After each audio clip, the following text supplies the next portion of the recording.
ನಲ್ಮೆಯ ವೀಕ್ಷಕರೇ, ನಿಮ್ಮೆಲ್ಲರಿಗೂ ಯುವ ಭಾರತ ವಿಶೇಷ ಸಂದರ್ಶನ ಕಾರ್ಯಕ್ರಮಕ್ಕೆ ಆತ್ಮೀಯ ಸ್ವಾಗತ. ನಾನು KJ ಹಳ್ಳಿ ಸುರೇಶ್. ಪ್ರೀತಿಯ ವೀಕ್ಷಕರೇ, ಭಾರತ ಬಹುದೊಡ್ಡ ಯುವಶಕ್ತಿಯನ್ನು ಹೊಂದಿದೆ. ಯುವ ಪಡೆಯನ್ನು ಭಾರತ ಹೊಂದಿರುವಂಥದ್ದು. ಈ ಯುವಶಕ್ತಿಯ ದಾರಿ ಎತ್ತ ಸಾಗ್ತಾ ಇದೆ. ಈ ಯುವಶಕ್ತಿಯನ್ನು ಸರಿಯಾದ ದಾರಿಯಲ್ಲಿ ಕೊಂಡೊಯ್ಯುವುದು ಹೇಗೆ, ಜೊತೆಗೆ ಯುವಕರ ತವಕ ತಲ್ಲಣಗಳೇನು, ಯುವಕರ ಸಾಧನೆಗಳೇನು, ಇಡೀ ವಿಶ್ವಕ್ಕೆ ಮುಕುಟಮಣಿಯಾಗಿ ನಿಂತಿರುವ ಭಾರತದ ಯುವಶಕ್ತಿಯ ಸಾಧನೆಗಳ ಒಂದು ಚಿತ್ರಣವನ್ನು ಮತ್ತು ಯುವ ಚಿಂತನೆಯನ್ನು ನಾವು ಈ ಸಂದರ್ಶನದಲ್ಲಿ ಮಾಡೋಣ. ನಮ್ಮ ಈ ಯುವ ಭಾರತ ಸಂದರ್ಶನದಲ್ಲಿ ವಿಶೇಷ ಅತಿಥಿಯಾಗಿ ಯುವ ಸಂಘಟಕರು, ಯುವ ಚಿಂತಕರು ಆಗಿರುವಂಥ ರಾಜೇಂದ್ರ ಪ್ರಸಾದ್ ಅವರು ಬಂದಿದ್ದಾರೆ. ಬನ್ನಿ ಅವರನ್ನು ಮಾತಾಡಿಸಿ ಕಾರ್ಯಕ್ರಮವನ್ನು ಶುರು ಮಾಡೋಣ. ಸರ್, ಈ ವಿಶೇಷ ಯುವ ಭಾರತ ಸಂದರ್ಶನಕ್ಕೆ ನಿಮಗೆ ಆತ್ಮೀಯ ಸ್ವಾಗತ. Thank you sir. ಸರ್, ನನ್ನ ಮೊದಲನೇ ಪ್ರಶ್ನೆ, ಭಾರತ ಅಂತಂದರೆ ಅದೊಂದು ದೊಡ್ಡ ಯುವ ಪಡೆಯನ್ನೇ ಹೊಂದಿದೆ ಅಂಥೇಳಿ ಜಗತ್ತಿನ ಎಲ್ಲ ದೇಶಗಳು ನೋಡ್ತವೆ. ಅಂಥದ್ದೊಂದು ಶಕ್ತಿಯನ್ನು ಭಾರತ ತನ್ನದಾಗಿಸಿಕೊಂಡಿದೆ. ಈ ಯುವ ಪಡೆಯನ್ನು, ಯುವ ಶಕ್ತಿಯ ದಾರಿಯನ್ನು, ಕ್ರಾಂತಿಯನ್ನು ನೋಡಿದಾಗ ನಿಮಗೇನನ್ಸುತ್ತೆ? ಖಂಡಿತವಾಗ್ಲೂ ಭಾರತ ಅನ್ನೋ ಹೆಸರೇ ಅಪರೂಪದ್ದು. ಅನಾದಿ ಕಾಲದಿಂದಲೂ ಕೂಡ ಭಾರತಕ್ಕೆ ತನ್ನದೇ ಆದಂತಹ ಒಂದು ವೈಶಿಷ್ಟ್ಯ ಇದೆ. ಈ ದೇಶದ ಮೇಲೆ ಇಷ್ಟೆಲ್ಲ ಜನ ಆಕ್ರಮಣ ಮಾಡಿದ್ರೂ ಕೂಡ ಇವತ್ತಿಗೂ ಜಗತ್ತಿನ ಭೂಪಟದಲ್ಲಿ ಮುಗಿಲೆತ್ತರಕ್ಕೆ ತಲೆ ಎತ್ಕೊಂಡು ನಿಂತಿದೆ ಅಂತಂದರೆ ಅದು ನನ್ನ ಭಾರತ ಮಾತ್ರ. ಹಾಗಾಗಿ ಈ ಭಾರತದ ನಿರಂತರ ಏಳಿಗೆಯಲ್ಲಿ ಯುವಕರ ಪಾತ್ರ ಅನ್ನುವಂಥದ್ದು ಅತ್ಯಂತ ಪ್ರಮುಖವಾದದ್ದು. ಅದರಲ್ಲಿ ಇವತ್ತು ನಾವು ನೋಡಬೇಕು ಅಂತಂದರೆ ಸುಮಾರು 60-65% ಜಾಸ್ತಿ ಯುವಕರು, ಅಂದರೆ 35 ವರ್ಷಕ್ಕಿಂತ ಕೆಳಗಡೆ ಇದ್ದವರು ಭಾರತದಲ್ಲಿದ್ದಾರೆ. ಯುವಕರು ಮನಸ್ಸು ಮಾಡಿದರೆ ಏನು ಬೇಕಿದ್ರೂ ಮಾಡ್ಬೋದು ಅಂಥೇಳಿ. ಆ ಕಾರಣಕ್ಕೋಸ್ಕರ ಈ ಯುವಕರ ಆ ಎಲ್ಲ ಕೌಶಲ್ಯಗಳಿರ್ಬೋದು, ಆ ಯುವಕರ ಶಕ್ತಿ ಇರ್ಬೋದು, ಯುವಕರ ಹೋರಾಟದ ಮನೋಭಾವನೆಗಳಿರ್ಬೋದು, ಆ ಯುವಕರ ಛಲ ಇರ್ಬೋದು, ಇದೆಲ್ಲವನ್ನು ಕ್ರೋಢೀಕರಿಸ್ಕೊಂಡು ಭಾರತ ಅದ್ಭುತ ರಾಷ್ಟ್ರ ಆಗೋದ್ರಲ್ಲಿ ಯಾವುದೇ ಸಂಶಯ ಇಲ್ಲ. ಆದರೆ ಯುವಕರು ಯಾವ ದಾರಿಯಲ್ಲಿ ಹೋಗ್ತಾ ಇದ್ದಾರೆ, ಹೇಗೆ ಸಾಗ್ತಾ ಇದ್ದಾರೆ ಅನ್ನೋದು ಕೂಡ ಇದರಲ್ಲಿ ಅತ್ಯಂತ ಪ್ರಮುಖವಾದಂತಹ ಪಾತ್ರ ವಹಿಸುತ್ತೆ. ಕರೆಕ್ಟ್. ಸ್ವಾಮಿ ವಿವೇಕಾನಂದ ಅವರು ಒಂದು ಮಾತು ಹೇಳ್ತಾರೆ, ನನಗೆ ಬೇಕಾಗಿರುವಂಥದ್ದು ಕಬ್ಬಿಣದ ಸ್ನಾಯುಗಳಿರಬೇಕು ಯುವಕರಿಗೆ, ಉಕ್ಕಿನ ನರಗಳು ಮತ್ತು ಸಿಡಿಲಿನಂಥ ಮನಸ್ಸುಗಳು ಇದ್ಬಿಟ್ರೆ ಅಂತಹ ಕೆಲವು ತರುಣರು ಸಿಕ್ಕರೆ ಸಾಕು, ನಾನು ಇಡೀ ದೇಶವನ್ನೇ ಒಂದು ಕ್ರಾಂತಿ ಮಾಡಿಬಿಡ್ತೀನಿ ಅಂತೇಳಿ ಸ್ವಾಮಿ ವಿವೇಕಾನಂದ ಅವರು ಸಿಡಿಲಿನಂಥ ಮಾತುಗಳನ್ನು ಹೇಳಿದರು. ಆದರೆ ಇವತ್ತಿನ ಯುವಶಕ್ತಿ ಆ ಎಲ್ಲ ಸ್ವಾಮಿ ವಿವೇಕಾನಂದ ಅವರು ಹೇಳಿದಂಥ ಎಲ್ಲ ಕ್ವಾಲಿಟೀಸ್ಗಳು ಇದ್ದರೂ ಕೂಡ ಆದರೆ ವೇದಿಕೆಗಳು ನಿರ್ಮಾಣ ಆಗ್ತಾಯಿಲ್ಲ. ಉದಾಹರಣೆಗೆ ರಾಜಕೀಯ ಕ್ಷೇತ್ರವನ್ನೇ ತೆಗೆದುಕೊಂಡ್ರೆ ಎಲ್ಲ ರಾಜಕೀಯ ಪಕ್ಷಗಳು ಅವರ ತಾತ, ಮುತ್ತಾತ, ಮಗ, ಮೊಮ್ಮಗ, ಸೊಸೆ, ಅತ್ತೆ, ನಾದಿನಿ, ತಮ್ಮ, ಹೀಗೆ ಎಲ್ರಿಗೂ ಅವ್ರ ಕುಟುಂಬಕ್ಕೆ ಅವಕಾಶವನ್ನು ಕೊಡಿಸ್ತಿದ್ದಾರೆ ಹೊರತು ಯುವಶಕ್ತಿಗೆ ಹೊಸ ಥಾಟ್ಸ್ ಇರುವಂತಹ, ಹೊಸ ಬದಲಾವಣೆಯನ್ನು ಮಾಡುವಂಥ ಮನಸ್ಸಿರುವಂಥ ಸೃಜನಶೀಲ ಯುವ ಮನಸ್ಸುಗಳಿಗೆ ಯುವ ಅಧಿಕಾರವನ್ನು ಕೊಡ್ತಾ ಇಲ್ಲ, ಅಧಿಕಾರ ಸಿಗ್ತಾ ಇಲ್ಲ. ಈ ಯುವ ಶಕ್ತಿಗೆ ಅಧಿಕಾರವು ಸಿಗದೇ ಇದ್ದರೆ ಅಥವಾ ಅವರು ರಾಜಕಾರಣಕ್ಕೆ ಬರದೇ ಇದ್ದರೆ ದೇಶದ ಕೊಡುಗೆ ಇದೆಯಲ್ಲ, ದೇಶವನ್ನು ಬದಲಾವಣೆ ಮಾಡಬೇಕಲ್ಲ, ಅಲ್ಲಿ ಶೂನ್ಯತೆ ಆವರಿಸುವಂಥದ್ದು ಹೆಂಗೆ ಬಿಂಬಿಸಲಾಗಿದೆ ಅಂದರೆ, ರಾಜಕಾರಣ ಅಂದರೆ ಒಂದು ರೀತಿ ಅದು ಕೆಟ್ಟದ್ದು, ಯುವಕರ ಕಡೆ ಮುಖ ಕೂಡ ಹಾಕಬಾರ್ದು, ಅದನ್ನು ನೋಡಲೂಬಾರ್ದು, ಅದ್ರ ಬಗ್ಗೆ ಚರ್ಚೆನೂ ಕೂಡ ಮಾಡಬಾರ್ದು ಅನ್ನೋ ರೀತಿಯಲ್ಲಿ ಬಿಂಬಿಸಿ ಇವರುಗಳು, ಇವ್ರ ಕುಟುಂಬಗಳು, ಇವ್ರ ಪರಿವಾರ, ಇವ್ರ ಸ್ನೇಹಿತರ ಮಾಡ್ಕೊಂಡು ಇಡೀ ವ್ಯವಸ್ಥೆನೇ ಅಲ್ಲೋಲ ಕಲ್ಲೋಲ ಮಾಡಿದ್ದಾರೆ. ಈ ನೆಲೆಯಲ್ಲಿ ಯುವ ಶಕ್ತಿಗಳಿಗೆ ಅವಕಾಶವನ್ನು ಕಲ್ಪಿಸೋ ನೆಲೆಯಲ್ಲಿ ಏನು ಮಾತಾಡ್ತೀರಿ, ಏನು ಹೇಳ್ತೀರಿ? ಖಂಡಿತವಾಗ್ಲೂ ಸರ್, ಇದು ನಮ್ಮ ಭಾರತದಲ್ಲಿ ಅನೇಕ ವರ್ಷಗಳಿಂದ ನೀವು ಹೇಳಿದಾಗೆ ನೋಡ್ಕೊಂಡು ಬಂದಿದ್ದೇವೆ ನಾವು. ಕುಟುಂಬ ರಾಜಕಾರಣ ಇರ್ಬೋದು, ಜಾತಿ ರಾಜಕಾರಣ ಇರ್ಬೋದು, ಅಥವಾ ಇನ್ಯಾವುದೋ ರೀತಿಯಲ್ಲಿ ಅವರ ಕುಟುಂಬಸ್ಥರು ಅವರಿಗೆ 70-80 ವರ್ಷ ಆದರೂ ಕೂಡ ಅವರೇ ಮತ್ತೆ ಚುನಾವಣೆಗೆ ಸ್ಪರ್ಧಿಸೋದು, ಮತ್ತೆ ಚುನಾವಣೆಯಲ್ಲಿ ಗೆಲ್ಲೋದು, ಅವರೇ ಅಧಿಕಾರವನ್ನು ಅನುಭವಿಸುವಂಥದ್ದು ನಡ್ಕೊಂಡು ಬಂದಂತಹ ಪದ್ಧತಿ. ಆದರೆ ಇವತ್ತಿನ ಯುವಕರೇನಿದ್ದಾರಲ್ಲ, ಹಿಂದೆ ಓದಿಲ್ಲ ಅಂತಲ್ಲ, ಆದರೆ ಇವತ್ತಿನ ಯುವಕರ ನಾಲೆಡ್ಜ್ ಏನಿದೆಯಲ್ಲ ಅದು ಜಾಸ್ತಿ ಆಗ್ತಾ ಇದೆ. ಇವತ್ತು ಪ್ರತಿಯೊಂದು ಕೂಡ ಯುವಕರಿಗೆ ಕೈಯಲ್ಲಿ ಸಿಗ್ತಾ ಇದೆ. ಹಿಂದೆ ರಾಜಕೀಯ ಪಕ್ಷಗಳು ಏನು ಹೇಳ್ತಾ ಇತ್ತೋ ಅದನ್ನು ಕೇಳ್ಕೊಂಡಿರ್ಬೇಕಾದಂತಹ ಪರಿಸ್ಥಿತಿ ಇತ್ತು. ಅವತ್ತು ಬರೀ ರೇಡಿಯೋ ಇತ್ತು ಅಥವಾ ಯಾವುದೋ ಒಂದು ದೂರದರ್ಶನದ ಚಾನಲ್ ಇತ್ತು, ಅದು ಅಥವಾ ದಿನಪತ್ರಿಕೆಗಳಿತ್ತು, ಅದನ್ನು ಕೇಳಿಕೊಂಡು ಅದು ಹೇಳಿದ್ದೇ ಸತ್ಯ ಅಂತ ನಂಬುವಂತಹ ಒಂದು ಕಾಲ ಇತ್ತು. ಆದರೆ ಇವತ್ತು ಹಂಗಲ್ಲ. ಏನು ನಡೀತಾ ಇದೆ ಅದನ್ನು ನೇರವಾಗಿ ಲೈವ್ನಲ್ಲಿ ನೋಡ್ಕೊಂಡು ತಿಳ್ಕೊಳ್ಳುವಂತಹ ಅವಕಾಶ ಇವತ್ತು ಪ್ರತಿಯೊಬ್ಬ ಯುವಕ ಯುವತಿಯರಿಗಿದೆ, ಹಾಗೇನೆ ಸಮಾಜದ ಎಲ್ಲ ಜನಕ್ಕೂ ಇದೆ. ಹಾಗಾಗಿ ಅದ್ರ ಜೊತೆಗೆ ಇವತ್ತು ಪ್ರತಿಯೊಬ್ಬರೂ ಕೂಡ ಉನ್ನತ ಮಟ್ಟದ ವಿದ್ಯಾಭ್ಯಾಸವನ್ನು ಪಡ್ಕೊಳ್ತಾ ಇದ್ದಾರೆ, ವಿದೇಶಗಳಿಗೆ ಹೋಗಿ ವಿದ್ಯಾಭ್ಯಾಸವನ್ನು ಪಡ್ಕೊಳ್ತಿದ್ದಾರೆ. ಹಾಗೆಯೇ ಅವ್ರದ್ದೇ ಆದಂತಹ ಒಂದು ವಿಶಿಷ್ಟವಾದಂತಹ ಕಲ್ಪನೆ ಇದೆ. ನಾವು ಈ ದೇಶವನ್ನು ಏನು ಮಾಡ್ಬೋದು, ಯಾವ ರೀತಿ ಇದನ್ನು ಮುಂದುವರಿಸ್ಕೊಂಡು ಹೋಗ್ಬೋದು, ಪಾಶ್ಚಿಮಾತ್ಯ ದೇಶಗಳಿಗೆ ಪೈಪೋಟಿ ಒಡ್ಡುವಂತಹ ರೀತಿಯಲ್ಲಿ ನಾವು ಹೇಗೆ ಬೆಳವಣಿಗೆ ತರಬಹುದು, ಆ ಥರದ ಎಲ್ಲ ರೀತಿಯಾದಂತಹ ಚಿಂತನೆಗಳು ಈ ದೇಶದ ಯುವಕರಲ್ಲಿ ಇದೆ. ಆದರೆ ನಮ್ಮ ರಾಜಕೀಯ ಈ ಏನು ಹೇಳ್ತೇವೆ ಆ ವ್ಯವಸ್ಥೆಗೆ ಅನುಗುಣವಾಗಿ ನಮ್ಮ ಯುವಕರಿಗೆ ಖಂಡಿತವಾಗ್ಲೂ ಆ ಥರದ ಒಂದು ಅವಕಾಶ ಸಿಗದೇ ಇರುವಂಥದ್ದು ತುಂಬ ಬೇಜಾರಿನ ಸಂಗತಿ ಅಂತ ಹೇಳ್ಬೋದು. ಆದರೆ ಕಳೆದ ಕೆಲವು ವರ್ಷಗಳಲ್ಲಿ ಕೆಲವು ಯುವಕರಿಗೆ ರಾಜಕೀಯ ಪಕ್ಷಗಳು ಮಣೆ ಹಾಕ್ತಾ ಇರೋದನ್ನು ನಾವು ನೋಡಿದ್ದೇವೆ.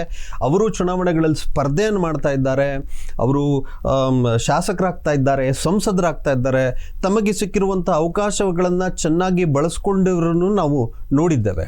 ಇನ್ನು ಕೆಲವರು ಏನು ಹೇಳ್ತೇವೆ ಅವರ ಕುಟುಂಬಸ್ಥರ ಕಾರಣದಿಂದಾಗಲಿ ಅಥವಾ ಇನ್ಯಾವುದೋ ಇನ್ಫ್ಲೂಯೆನ್ಸ್ನ ಕಾರಣಕ್ಕೋಸ್ಕರ ರಾಜಕೀಯಕ್ಕೆ ಬರ್ತಾರೆ. ಆದರೂ ಕೂಡ ಸರಿಯಾದಂತಹ ಸಿಕ್ಕಿರುವಂತಹ ಅವಕಾಶವನ್ನು ಬಳಸ್ಕೊಳ್ಳದೆ ಅದನ್ನು ಹಾಳು ಮಾಡಿಕೊಂಡದ್ದನ್ನು ನೋಡಿದ್ದೇವೆ. ಆದರೆ ಒಟ್ಟಾರೆಯಾಗಿ ಹೇಳಬೇಕು ಅಂತಂದರೆ ಯುವಕರಿಗೆ ಅವಕಾಶ ಸಿಕ್ಕರೆ ಖಂಡಿತವಾಗ್ಲೂ ಈ ದೇಶದ ಚಿತ್ರಣವನ್ನು ಇನ್ನೂ ಉನ್ನತ ಮಟ್ಟಕ್ಕೆ ತೆಗೆದುಕೊಂಡು ಹೋಗೋದಕ್ಕೆ ಒಂದು ಒಳ್ಳೆ ಅವಕಾಶ ಸಿಗುತ್ತೆ ಅಂತ ಹೇಳಿ ನನಗನ್ಸುತ್ತೆ. ಆಮೇಲೆ ಯುವ ಶಕ್ತಿಯನ್ನು ಈ ರಾಜಕೀಯ ಏನು ವಲಯ ಸರಿಯಾದ ದಾರಿಯಲ್ಲಿ ಬಳಕೆ ಮಾಡ್ಕೊಳ್ತಿಲ್ಲ. ರಾಜಕೀಯ ವಲಯ ಇರ್ಬೋದು, ಬೇರೆ ಬೇರೆ ಕ್ಷೇತ್ರಗಳಿರ್ಬೋದು, ಅವರಿಗೆ ಬೇಕಾದಂಥ ಅವರ ಪ್ರತಿಭೆಗೆ ಅನುಗುಣವಾದ ವೇದಿಕೆಯನ್ನು ಕಲ್ಪಿಸುವಂಥದ್ದು, ಅವಕಾಶವನ್ನು ಕಲ್ಪಿಸುವಂಥ ಕೆಲಸಗಳಾಗದೆ ಜಾತಿ, ಧರ್ಮ ಮತ್ತು ಈ ಥರದ ವಿಚಾರಗಳಲ್ಲಿ ಅವರ ಮತ ಬ್ಯಾಂಕಿಗೆ ಅನುಗುಣವಾಗಿ, ಅಂದರೆ ಅವರ ಅಧಿಕಾರ ರಾಜಕಾರಣಕ್ಕೆ ಬೇಕಾದ ರೀತಿಯಲ್ಲಿ ಯುವ ಶಕ್ತಿಯನ್ನು ಬಳಕೆ ಮಾಡ್ಕೊಳ್ಳೋದಿದೆಯಲ್ಲ, ನೀವು ಅವರನ್ನು MLA ಮಾಡಲ್ಲ ಅಥವಾ ಯಾವುದೋ ಒಂದು ಒಳ್ಳೆಯ ಸ್ಥಾನಮಾನ ಕಲ್ಪಿಸಲ್ಲ, ಅವ್ರ ರಾಜಕೀಯ ಲಾಭಕ್ಕೋಸ್ಕರ ನೀನು ದುಡಿ ಅಂಥೇಳಿ ಹೇಳೋದಿದೆಯಲ್ಲ. ಮೂರು ಪಕ್ಷಗಳು ಅಥವಾ ಪ್ರಮುಖ ಎಲ್ಲ ಪಕ್ಷಗಳು ಕೂಡ ಈ ಕೆಲಸವನ್ನು ಮಾಡ್ತಾರೆ. ಯುವ ಶಕ್ತಿಗೆ ಸರಿಯಾದ ಒಂದು ನೆಲೆಯಲ್ಲಿ ಅವಕಾಶವನ್ನು ಕಲ್ಪಿಸದೆ ಅಂದರೆ ರಾಜಕೀಯ ದಾಳಗಳಾಗಿ ಬಳಕೆ ಆಗ್ತಿರೋದ್ರ ಬಗ್ಗೆ ಏನು ಹೇಳ್ತೀರಿ? ಖಂಡಿತವಾಗ್ಲೂ ಇದು ಒಂದು ರೀತಿ ಬೇಜಾರಿನ ಸಂಗತಿ ಅಂತಲೇ ಹೇಳ್ಬೋದು. ಯಾಕೆ ಅಂತಂದರೆ ಇವತ್ತು ಯಾವುದೇ ಒಂದು ಹೋರಾಟ ಆಗಬೇಕು ಅಂತಂದ್ರೂ ಅದಕ್ಕೆ ಬ್ಯಾನರ್ಗಳನ್ನು ಕಟ್ಟೋದಕ್ಕೆ, ಬಂಟಿಂಗ್ಗಳನ್ನು ಕಟ್ಟೋದಕ್ಕೆ ಯುವಕರು ಬೇಕು. ಯಾವುದೇ ರೀತಿಯಾದಂತಹ ಪ್ರತಿಭಟನೆ ನಡೀತಾ ಇದೆ, ಚಳುವಳಿ ನಡೀತಾ ಇದೆ ಅಂತಂದ್ರೆ ಅಲ್ಲಿ ಯುವಕರು ಬೇಕು. ಆದರೆ ಪ್ರತಿಯೊಂದಕ್ಕೂ ಚೆನ್ನಾಗಿ ಯುವಕರನ್ನ ಬಳಸ್ಕೊಂಡು ಅವ್ರಿಗೆ ಯಾವುದೋ ಒಂದು ರೀತಿ ಅಧಿಕಾರದ ಕೊಡಬೇಕು ಅಂತ ಬಂದಾಗ ಅವರನ್ನ ಸೈಡಿಗೆ ತಳ್ಳುವಂತಹ ಕೆಲಸಗಳು ಖಂಡಿತವಾಗ್ಲೂ ಸಮಾಜದಲ್ಲಿ ನಡೀತಾ ಇದೆ. ಇದರಿಂದ ಯುವಕರಿಗೆ ಅವ್ರದ್ದೇ ಆದಂತಹ ಯೋಚನೆಗಳಿರುತ್ತೆ, ಅವ್ರದ್ದೇ ಆದಂತಹ ವಿಚಾರಧಾರೆಗಳಿರುತ್ತೆ. ಅದನ್ನು ಸಮಾಜದ ಮುಂದೆ ತರೋದಕ್ಕೆ ಒಂದು ರೀತಿ ಅವಕಾಶ ಸಿಗೋದಿಲ್ಲ ಅಂತ ಹೇಳಿ ಅನ್ನಿಸ್ತಾ ಇದೆ. ಹಾಗಾಗಿ ಖಂಡಿತವಾಗ್ಲೂ ಕೂಡ ಯುವಕರಿಗೆ ಒಂದು ಅವಕಾಶ ಕೊಟ್ಟಾಗ ಅವರು ತಮ್ಮ ಶಕ್ತಿ ಸಾಮರ್ಥ್ಯವನ್ನು ಮೀರಿ ಕೆಲಸ ಮಾಡೋದಕ್ಕೆ ಒಂದು ಅವಕಾಶ ಇದೆ ಅಂತ ಹೇಳಿ ಅನಿಸುತ್ತೆ. ಇವತ್ತಿನ ಶಿಕ್ಷಣ ಒಂದು ರೀತಿ ಅಂಕಗಳನ್ನು ಆಧಾರಿತ ಶಿಕ್ಷಣ ಆಗ್ತಾ ಇದೆ. ಆಮೇಲೆ ಉದ್ಯೋಗವನ್ನು ಪಡೆಯಲಿಕ್ಕೆ ಅಷ್ಟೇ ಸೀಮಿತ ಆಗ್ತಾ ಇದೆ. ಶಿಕ್ಷಣ ಇವತ್ತು ಒಂದು ರೀತಿ ಅನ್ವೇಷಣಾ ಮಾರ್ಗ, ಅವನೇ ವಿಶ್ಲೇಷಣೆ ಮಾಡುವ, ಸತ್ಯವನ್ನು ಹುಡುಕುವ, ಪ್ರಶ್ನೆಗಳಿಗೆ ಉತ್ತರವನ್ನು ಕಂಡುಕೊಳ್ಳುವ, ಹೊಸತನ್ನು ಹುಡುಕುವ, ಅನ್ವೇಷಿಸುವ ಮನೋಪ್ರವೃತ್ತಿಯನ್ನು ಇವತ್ತಿನ ಶಿಕ್ಷಣ ಪದ್ಧತಿ ಕೊಲ್ತಾ ಇದೆ. ಕೇವಲ ಸೆಮಿಸ್ಟರ್ ಬರೀ ಇಷ್ಟು ಅಂಕಗಳನ್ನು ತೆಗೆದುಕೋ, ನೀನು ಮಾರ್ಕ್ಸ್ ಮಾಡು, ಇದು ಹಿಂದೆ ಯಾವುದೋ ಕ್ಯಾಂಪಸ್ ಇಂಟರ್ವ್ಯೂ ಮಾಡು ಅಂತ ಅಷ್ಟೇ ಹೇಳ್ತಾ ಇದೆ. ಆದರೆ ಅವನು ಹೊಸ ಮಾರ್ಗವನ್ನು ಕಂಡುಕೊಳ್ಳುವ, ಹುಡುಕುವ ಮನೋಪ್ರವೃತ್ತಿಯನ್ನು ಜೊತೆಗೆ ಆ ಮೂಲಕ ಸೃಜನಶೀಲತೆಯನ್ನು ಹುಟ್ಟುಹಾಕಿ ಅವನು ಒಂದು ವೇದಿಕೆಯನ್ನು ನಿರ್ಮಾಣ ಮಾಡಿಕೊಳ್ಳುವ, ಒಂದು ಸ್ಪಷ್ಟತೆಗೆ ಬರುವಂಥ ಶಿಕ್ಷಣ ಇವತ್ತಿಲ್ಲ, ಅಥವಾ ಹಂಗೆ ಆಗಬೇಕಾಗಿದೆ. ಆ ನೆಲೆಯಲ್ಲಿ ಏನು ಹೇಳ್ತೀರಿ? ಖಂಡಿತವಾಗ್ಲೂ ಹಿಂದೆ ನಮ್ಮಲ್ಲಿ ಗುರುಕುಲ ಶಿಕ್ಷಣ ಅಂತ ಹೇಳಿ ಇತ್ತು. ಈ ವ್ಯವಸ್ಥೆಯಲ್ಲಿ ಮಗುವಿಗೆ ಬೇಕಾದಂತಹ ಪ್ರತಿಯೊಂದು ಸಂಸ್ಕಾರ, ಶಿಕ್ಷಣ ಅಥವಾ ಪರಂಪರಾನುಗತವಾದಂತಹ ಶಿಕ್ಷಣವನ್ನು ಕ್ರಮಬದ್ಧವಾಗಿ ಕೊಡ್ತಾ ಇದ್ರು. ಆ ಮಗು ಅದೆಲ್ಲವನ್ನು ಪಡೆದುಕೊಂಡು ಚೆನ್ನಾಗಿ ಬೆಳೀತಾ ಇತ್ತು. ಆದರೆ ಇವತ್ತು ನಮಗೆ ಗೊತ್ತಿರೋ ಹಾಗೆ ಅನೇಕ ಎಜುಕೇಷನಲ್ ಇನ್ಸ್ಟಿಟ್ಯೂಷನ್ಗಳು ಕಮರ್ಷಿಯಲೈಸ್ ಆಗಿಬಿಟ್ಟಿದೆ. ಪ್ರತಿಯೊಂದು ಕೂಡ ದುಡ್ಡು ಮಾಡೋದ್ರಲ್ಲೇ ನಿಂತುಬಿಟ್ಟಿದೆ. ಈ ಮಗುವಿಗೆ ಬೇಕಾದಂತಹ ಒಳ್ಳೆ ಶಿಕ್ಷಣವನ್ನು ಕೊಡಬೇಕು ಅಂತಹ ಕೇವಲ ಬೆರಳೆಣಿಕೆಯಷ್ಟು ಶಿಕ್ಷಣ ಸಂಸ್ಥೆಗಳು ನೀಡ್ತಾ ಇದೆ, ಇಲ್ಲ ಅಂತಲ್ಲ. ಹಿಂಗಿದ್ದಾಗ ಪರಿಸ್ಥಿತಿ ಹೆಂಗಾಗಿರುತ್ತೆ ಅಂತಂದರೆ, ನನ್ನ ಹತ್ರ ದುಡ್ಡಿದೆ, ನಾನು ಸರಿಯಾಗಿ ಸ್ಕೂಲಿಗೆ ಹೋಗಲ್ಲ, ನಾನು ಕಾಲೇಜಿಗೆ ಹೋಗಲ್ಲ, ಹೆಂಗಿದ್ರು ನಂಗೆ ಮಾರ್ಕ್ಸ್ ಕೊಡ್ತಾರೆ, ಹೆಂಗಿದ್ರು ನಂಗೆ ಇಂಟರ್ನಲ್ ಮಾರ್ಕ್ಸ್ ಕೊಡ್ತಾರೆ, ನಾನು ಯಾಕೆ ಓದಬೇಕು, ಈ ಥರದೊಂದು ಮನೋಭಾವ ಬರುತ್ತೆ. ಎರಡನೇದು, ಅವರಿಗೆ ಬೇಕಾದಂತಹ ಸ್ಕಿಲ್ ಅಂತ ಏನು ಕರಿತೀವಿ, ಕೌಶಲ್ಯ, ಆ ಕೌಶಲ್ಯ ಆಧಾರಿತ ಶಿಕ್ಷಣ ಕಳೆದ ಅನೇಕ ವರ್ಷಗಳಿಂದ ನಮ್ಮ ಮಕ್ಕಳಿಗೆ ಸರಿಯಾಗಿ ಸಿಗ್ತಾ ಇರಲಿಲ್ಲ. ಆದರೆ ತೀರಾ ಇತ್ತೀಚಿನ ವರ್ಷಗಳಲ್ಲಿ ನ್ಯಾಷನಲ್ ಎಜುಕೇಷನ್ ಪಾಲಿಸಿ ಇರ್ಬೋದು, ಈ ಥರದ ಬೇರೆ ಬೇರೆ ವ್ಯವಸ್ಥೆಗಳಿಂದ ಕೊಡುವಂಥ ಪ್ರಯತ್ನವನ್ನು ಮಾಡಿದರೂ ಕೂಡ ರಾಜಕೀಯ ಕಾರಣಗಳಿಗೋಸ್ಕರ, ಅದು ಅವ್ರದ್ದು ಇದು ಇವ್ರದ್ದು ಅನ್ನೋ ಕಾರಣಕ್ಕೋಸ್ಕರ ಕಚ್ಚಾಡ್ಕೊಂಡು ಅದನ್ನು ಮೂಲೆಗೆಸೆಯುವಂಥ ಪ್ರಯತ್ನ ನಡೀತಾ ಇದೆ. ಮೂರನೇದು, ನಮ್ಮ ಯುವಕರಲ್ಲಿ ಹೆಂಗಾಗಿದೆ ಮನೋಭಾವ ಅಂತಂದರೆ, ಅನೇಕ ಯುವಕರನ್ನು ನಾನು ವೈಯಕ್ತಿಕವಾಗಿ ಮಾತನಾಡಿಸಿದ್ದೇನೆ. ನೀನು ಏನು ಮಾಡಬೇಕು ಅಂತಂದರೆ, ನಾನು ಯಾವುದೋ ಒಂದು ಒಳ್ಳೆಯ ಕಂಪನಿಯಲ್ಲಿ ಕೆಲಸ ಮಾಡಬೇಕು ಅಂತ ಇದ್ದೀನಿ ಅಂತ, ನಾನು ಈ ಕಂಪನಿಯಲ್ಲಿ ಪ್ಲೇಸ್ ಆದರೆ ಸಾಕು, ನಾನು ಮತ್ತೊಂದು ಕಂಪನಿಯಲ್ಲಿ ಪ್ಲೇಸ್ಮೆಂಟ್ ಆದರೆ ಸಾಕು, ನನ್ನ ಜೀವನ ಸಾರ್ಥಕ ಅಂತೇಳಿ ಯೋಚನೆ ಮಾಡ್ತಾರೆ. ಬಿಟ್ಟರೆ ಅಲ್ಲಿಗೆ ಲಿಮಿಟ್ ಮಾಡ್ಕೊಂಡು ಬಿಟ್ಟಿರ್ತಾರೆ. ಆದರೆ ನಾನು ಒಂದು ಹೊಸ ಬಿಸ್ನೆಸ್ ಪ್ರಾರಂಭ ಮಾಡ್ತೀನಿ, ನಾನೊಂದು ಉದ್ಯೋಗವನ್ನು ಸೃಷ್ಟಿ ಮಾಡ್ತೀನಿ, ನಾನೊಂದು 100 ಜನಕ್ಕೆ ಉದ್ಯೋಗ ಕೊಡ್ತೀನಿ ಅನ್ನುವಂತಹ ಯೋಚನೆ ಮಾಡುವಂಥ ಯುವಕರ ಸಂಖ್ಯೆ ಬಹಳ ಕಡಿಮೆ ಆಗಿದೆ. ಯಾಕೆಂತಂದ್ರೆ ತೀರಾ ಇತ್ತೀಚೆಗೆ ನೋಡೋಕೆ ಹೋದರೆ ಕೇಂದ್ರ ಸರ್ಕಾರದ ಅನೇಕ ಸ್ಕೀಮ್ಗಳು ಬಂದಿದೆ. ಯುವಕರನ್ನ ಪ್ರೋತ್ಸಾಹಿಸೋದಾಗ್ಲಿ, ಮಹಿಳೆಯರನ್ನ ಪ್ರೋತ್ಸಾಹಿಸೋದಾಗ್ಲಿ, ಇದು ಎಷ್ಟೋ ಜನಕ್ಕೆ ಇರುವಂಥ ಸ್ಕೀಮ್ಗಳ ಬಗ್ಗೆನೇ ಪರಿಚಯ ಇಲ್ಲ. ಇನ್ನು ಕೆಲವ್ರಿಗೆ ಇದ್ರೂ ಕೂಡ ಅದಕ್ಕೆ ಹೋಗಿ ಸ್ವಂತ ಉದ್ಯೋಗವನ್ನು ಪ್ರಾರಂಭ ಮಾಡುವಂಥ ನಿಟ್ಟಿನಲ್ಲಿ ಯಾವುದೇ ಯುವಕರು ಯೋಚನೆ ಮಾಡ್ತಾ ಇಲ್ಲ. ನಮ್ಮ ಯುವಕರು ಎಂತೆಂಥ ಮಹನೀಯರು, ಸಾಧಕರಿದ್ದಾರೆ, ಮಹಿಳೆಯರಲ್ಲಿ ಎಂತೆಂಥ ಸಾಧನೆ ಮಾಡಿವರು ಇದ್ದಾರೆ. ರಾಣಿ ಚೆನ್ನಮ್ಮ ಇರ್ಬೋದು, ಒನಕೆ ಓಬವ್ವ ಇರ್ಬೋದು, ಕಲ್ಪನಾ ಚಾವ್ಲಾ ಇರ್ಬೋದು, ಎಂತೆಂಥ ಸಾಧಕರು ನಮಗೆ ಸಿಗ್ತಾರೆ. ಆದರೆ ನಮ್ಮ ಯುವಕರು ಇವತ್ತಿನ ಮಾಡೆಲ್ಗಳು ನಿಮಗೆ ಯಾರು ಅಂದರೆ, ಸಿನಿಮಾ, ಕ್ರೀಡೆ, ಯಾರೋ ನಟ, ಅಂಥ ಸ್ಟಾರು, ಇಂಥ ಸ್ಟಾರ್ಗಳು. ಅವರು ರೀಲ್ಗಳಲ್ಲಿ ಸ್ಟಾರ್ಗಳು, ರೀಲ್ಗಳಲ್ಲಿ ನಾಯಕರು, ನಿಜ ಜೀವನದಲ್ಲಿ ನಾಯಕರುಗಳಾಗಕ್ಕೆ ಸಾಧ್ಯ ಇಲ್ಲ. ಅಂಥ ಸಾಧನೆ ಅವ್ರೇನು ಮಾಡಲಿಕ್ಕಿಲ್ಲ. ಎಲ್ಲೋ ಒಂದಷ್ಟು ಜನ, ಡಾಕ್ಟರ್ ರಾಜ್ಕುಮಾರ್ ಅಂತ ಕಲಾವಿದರು ಜನಮಾನಸದಲ್ಲಿ ಬೇರೂರೋಕ್ಕೆ ಸಾಧ್ಯ ಆಗುತ್ತೆ. ಆದರೆ ನಮ್ಮ ಯುವಶಕ್ತಿ ಈ ಸಿನಿಮಾ ನಟರುಗಳನ್ನು, ಈ ಕ್ರೀಡಾ ಆಟಗಾರರನ್ನು, ಇವರೇ ನಮಗೆ ಮಾಡಲ್ ಅಂತ ಅಂದ್ಕೊಳ್ತಿದ್ದಾರಲ್ಲ, ಎಲ್ಲ ಒಂದು ಕಡೆ ನಾವು ಅವರಿಗೆ, ಅಥವಾ ಅವರು ಅರ್ಥ ಮಾಡ್ಕೊಳ್ಳೋದಲ್ಲಿ ಎಲ್ಲಿ ಎಡವಿದ್ರ, ಅಥವಾ ಈ ವ್ಯವಸ್ಥೆಯ ಜಾಯಮಾನವೇ ಹಂಗ ಅಂತ. ನಮ್ಮಲ್ಲಿ ನಾನು ಸುಮಾರು ಬಾರಿ ಯುವಕರಿಗೆ ಹೇಳ್ತಾ ಇರ್ತಾನೆ, ನಾವು ಹೆಂಗಾಗ್ಬಿಟ್ಟಿದ್ದೀವಿ ಅಂತಂದರೆ, ಯಾರಾದರೂ ಒಬ್ಬರು ಸೆಲೆಬ್ರಿಟಿ ಬಂದರು ಅಂತಂದರೆ ಅವ್ರ ಜೊತೆಗೆ ಆಟೋಗ್ರಾಫ್ ತೊಗೊಳ್ತೇವೆ, ಫೋಟೋಗ್ರಾಫ್ ತೊಗೊಳ್ತೇವೆ, ಅವ್ರ ಜೊತೆ ಫೋಟೋ ತೆಗೆಸ್ಕೊಂಡು ನಮ್ಮ ಸ್ಟೇಟಸ್ಗೆ ಹಾಕ್ಕೊಳ್ತೇವೆ, ಇದರಲ್ಲೇ ನಮ್ಮ ಕಾಲ ಕಳೆದ್ಬಿಡ್ತೇವೆ. ಅದು ತಪ್ಪಲ್ಲ.